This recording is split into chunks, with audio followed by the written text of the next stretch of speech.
Words of Wisdom, words on leadership, goal setting, productivity, and a whole lot more. I trust today that you'll consider this like a vitamin or a mineral or a supplement for your heart and mind. And wherever you receive podcasts, would you please subscribe to Dr. Ron's Words of Wisdom and leave a brief rating and review? It would be very, very helpful, especially for those of you who listen via iTunes, but you can go to Stitcher or any of those places. It's a rainy, casual day where I'm recording this today, and this is a question that would not only apply to, or a podcast that would apply just to leaders. This would especially be important for self-leadership, and that is how to improve. It seems to be that what sets many people back is not so much their failures and things they've done wrong, but it's their successes. Whatever your endeavor is in life, if you early into that have a lot of success, as wonderful as that is, it can really cause you grave difficulties because you'll begin to think that you know it all, you have it all figured out. You don't have to grow, you don't have to improve, you don't have to learn and get better. And sometimes some of the worst things that can happen to people is meet a success real early on in a project. Now, I'm not just saying I hope you fail and fail miserably. I'm not. I want you to succeed. But even when you succeed, always understand you don't know it all. As a matter of fact, as I'm looking for candidates for what I'm looking for, I'm asking this kind of a question in my mind. I want to know, what has this person learned since they know it all? After they came to the fact that they're pretty comfortable with their skill sets, their schooling, what they know, have they learned anything? Now, especially this is for leaders. We have to improve. One of the difficulties today is many of us love security. We love having a neat little toolbox with our skills and tools in it that seems to work. But these days are unlike any days, and if everything has to be for you like it's always been, you're going to be miserable. You're going to really, today, to be a leader, have to develop what I say. You're going to have to get comfortable with discomfort. So I'm going to list, let me see here what I have, about 8, I believe, ways for you and I to improve. And one of the areas where most people, many people, I should say, need to improve is in the area of being decisive. Time after time after time, I'm called into situations where the reason we are in the situation we are in right now is because no one wanted to make a decision. Everyone thought or was under the impression that they could kick the can down the road. Or as when I grew up, we had alleys out behind our houses that we played in and where the garbage man picked up the garbage. There aren't many alleys anymore today. And we would play kick the can down the alley.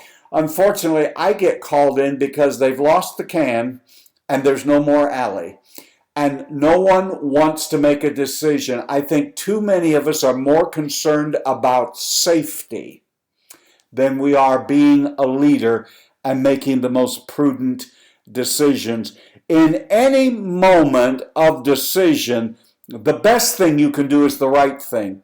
And rarely is the right thing always the easiest thing to do. So let me make sure that when I'm saying be decisive, I'm talking about being decisive, doing the right thing. It is always time. I might even go so far as to say, it is past time, my brothers and sisters, to make the right decision. It's always appropriate, it's always prudent, and unfortunately, it's a reflection of the way we are living today that the right decision seems oftentimes to be the bold decision. But I want to tell you what the worst decision you can make. Are you ready? I want you to write it down.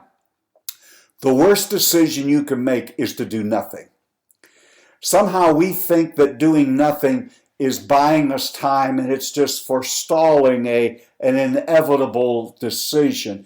Go back to high school or to college to the class you took called logic, and indecision is a decision. And in far too many places where I hang out, I see folks who think they're putting off, they're going to wait for a better day, wait for the more money, wait for when the clouds lift. And the fact is, they're just paralyzed by fear to make a decision. And doing nothing is always the wrong, I shouldn't say always, but most of the time is the wrong thing to do. You need a bold decision, but first, before you get bold, make sure it's the right decision. I have this other thing. Now, there are very few things in life that are irrevocable. There are some. But if you're needing to make a decision, quit stalling forever and come to this understanding: almost any decision is better than no decision at all. I didn't used to think that, but in the endeavors that I'm involved with today, I can almost see where years of no decisions have almost ruined people and places. So make a decision. Even if it isn't going to work out beautifully, you can back up, redo, tweak, make a mid-course correction. But could you not just try to do something if you are the leader? Paul Tillich, a philosopher and a theologian, said, decision, I want to read it to get it correct. Decision is a risk rooted in the courage of being free. If you're going to be a leader, you're going to have to make decisions. And every decision you make has some risk to it. But it's rooted in the courage of being free, meaning we can make lots of kinds of decision. So it's one of my latter ones that's coming up on how to improve will be courage. But be decisive. The cure for most of the obstacles in your life today boil down to this: you need to make a bold decision. That's the number one way I think you can improve, is to be decisive. I think the second thing that leaders need to develop is a sense of awareness. None of us are perfect. All of us are developing. Do you know? Are you aware of your surroundings? Are you really listening to what people say? Do you have a self-awareness? Do you have an awareness of the interactions of the folks around you in your organization? If you're going to improve, even if it's just incrementally, begin to develop a sense of awareness, especially in the area of self-awareness. I think the third thing that I'm going to say is learning. I believe that's what I want. I have 4 things that I kind of understand about learning, because I'm basically not at this time talking about going to school, and I've gone to school many years of my life and am for it and believe in it. But I'm talking about the learning that needs to take place practically, maybe when you have somewhat completed your college or university education and you still need continuing education. But I'm talking about experiential learning and learning and leading an organization. I think one of the things, besides reading, you hear me talk about that all the time, and going to seminars and listening to other people, that is all fine. But you can be one of your best teachers because you have to carve the time out in your schedule to read and to learn. Because of the proliferation of things that are on the internet, you can go to almost any seminar, workshop on almost any given subject. Taking podcasting and vlogging. Most everything I've learned about that, I've learned through watching a video and someone teach me. So I'm not meaning that you are the best teacher, but if you're going to learn, it's up to you to find the places, to find the people. You have to be the one who makes it a priority. Here's the second thing about learning that is so vitally important. You have to accept responsibility for where you are right now and stop blaming. And don't blame anyone. Yes, we all can sing a "somebody done me wrong" song. But the fact of the matter is, let's accept responsibility for ourselves. We can change. We can get better. We can find the answers. So in learning, I want you to remember, you're the best teacher. You got to find the material. Quit blaming. I could have made something. I could have been a contender. I could have done this, if only this, and they would have helped me. Quit accepting responsibility. Quit blaming your parents, the preacher, the teachers, the butcher, the baker, the candlestick maker. Start assuming responsibility for yourself. The third thing about learning that I want to say is you can learn anything. Now, you say, you don't know me. Well, there are a lot of things that I might think I can't learn, but it's because I either don't have the interest or the desire. You can still grow. You can still expand your gray matter. If it's something you're really serious about, you can learn it. I mean, I had no idea how to podcast, how to do all these things. But I decided I was going to learn. And at times, the learning curve is almost straight up. But you can learn if you really, really want to.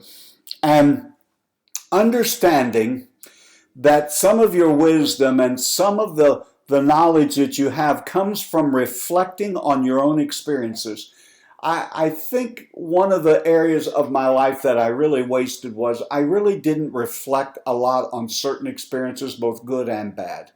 And I'm finding in these days in my life, as I reflect on certain experiences that I have or I'm going through, that I have really found some nuggets of truth that have really helped me. Oftentimes it's helped me what not to do, what not to say, but I have to reflect on what I'm doing. That is a part of learning. If you want to improve, leader, you're going to have to learn how to deal with conflict. Now, if you tell me you get up in the morning and you really anticipate and look forward to conflict, I would think there's something wrong with you. Surely no one loves conflict. But if you're going to be in a leadership capacity, even in the home or wherever, conflict is inevitable. And again, I'd go back to the first part of our time together, and that is you're just going to have to make some bold decisions. You were called there to see what God wants you to help accomplish. And that is, don't be a bully, but don't back down. And if you're wrong, say you're sorry. If you're right, stand by principle. The problem today is we have lots of places we don't have principle-centered leadership. We have leadership based on feeling and personality and what the culture says and all of those other things. Find out what you believe and what you really believe in and what you believe to be right and stick with it. Don't go out of your way looking for conflict. But I cannot think of any conflict that I am aware of that got better by being unattended to. You have to solve it. You have to bring the parties together. You have to, with the best of your ability, seek to get it resolved. I think if you're going to improve, you're going to have to learn and develop. And there's wonderful seminars out there on how to resolve conflict, how to deal with conflict. You would owe it to yourself to take advantage of those materials. The next one that I would say is if you really want to improve and improve as a leader, this is one that I have struggled with most of my adult life, and that is listening. I have 2 ears and 1 mouth, and that's probably the ratio that God intended. When you're an extrovert and you love to talk like I can talk with or without information, and you have a tendency to talk over people, I'm asking right now for God to help me learn to listen. And I have come to this realization, you can learn from anyone. You can learn from a child. You can learn from anyone if you're willing to stop and listen and evaluate what they say. You want to improve your leadership? I've already mentioned it here. I'm coming back to it. Courage. If you're going to be a leader and make decisions, you're going to have courage. Sometimes it's lonely making decisions that are unpopular. Sometimes people will say all manner of things against you, and you really don't have the platform in which to respond. But because you are where you are, just read biographies of courageous women and men, but you're going to have to trust and be courageous and do the right thing and be decisive. The last two are very important, and I'm going to maybe give them just a little briefer of highlighting. I would say to you, regardless of your age, find a mentor. The times in my life when I grew is when I had people as a mentor. There was a district superintendent in northeastern Indiana years and years ago when I was very young named Bruce Taylor, who nearly scared me to death, but ended up being a gentle giant and really taught me a lot. Not because he said, I want you to take notes and write this down, but I was able to spend time with him, listen to him, and more importantly, watch him in action. In the latter days, the first time that I moved to Indianapolis, R.B. Atchison, who was almost twice my age, very successful in what he had accomplished, was a mentor. Again, he didn't say, read this book and take this exam. I just listened to him and observed his life. And even at the age I am today, I'm always looking for a mentor that I can learn from.